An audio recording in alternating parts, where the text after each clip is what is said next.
Why couldn't we use MyApp alone? Especially as we have one-to-one Chromebooks and counselors talking to kids live. I get, because I've built Master Schedule in VAX, I get why we did it that way before. I guess that's my first question is, you know. That's a great question. In fact, we wrestled with the same thing as soon as it came up. For now, we love falling back into this, we just love to go back to that card, I guess is the easiest way to put it, until the guidance counselors are totally comfortable with Infinite Campus and immersed in it. And, it's like Google Docs, right? I did print a couple of these notes today. Don't be upset with me, but I printed some because in my head, I'm thinking, well, maybe some principals will want to physically write notes, kind of the old school way. And I called my boss this morning. He says, no, we don't do that anymore. We have it. So same with Infinite Campus.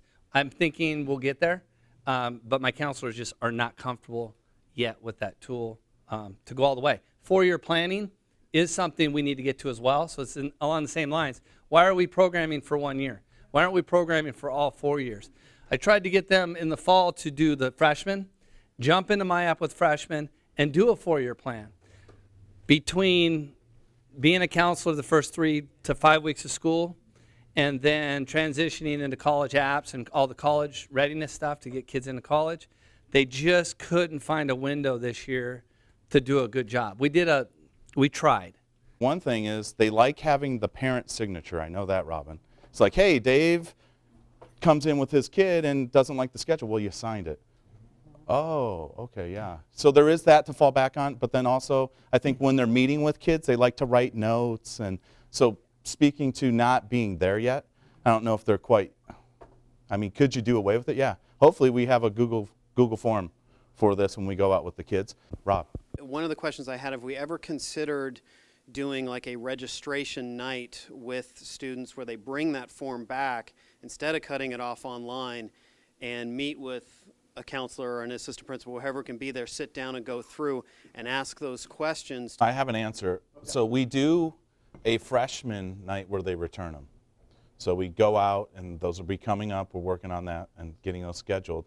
And it's site-based. When I was at Santana, we could do whatever we wanted at those feeder schools. You want to come out 6 days? Come on. 7?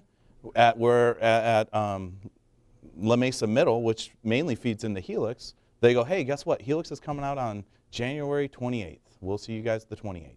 That's the day it works for them, right? And we see Mary there, and at Parkway we're the big dog because we get a lot of them, and so we'll get to go and grow. Yeah, so it depends on the site, but so we do collect those later, and we did that in April, and I don't know, do you guys have those, like the freshman registration? So there, and I really pushed all of our counselors, which was a new idea for them, to be there to be able to answer questions. Instead of going, hey, Michelle's my go-to counselor, she'll do anything I ask. I asked Michelle and all of her 4 buddies. So then everyone's sharing in the burden and kind of build that camaraderie. So that's what we did. But it was funny because you said everything Dan said to me yesterday when we were just talking about it. And, for me, I'm thinking, hey, let's not do these paper things and let's do it online. He goes, hey, it's a good conversation piece for parents.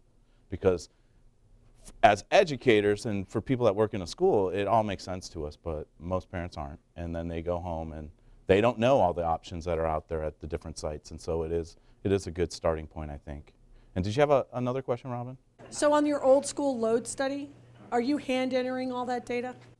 So Dan, being a former guy who did the master schedule, he is very hands-on.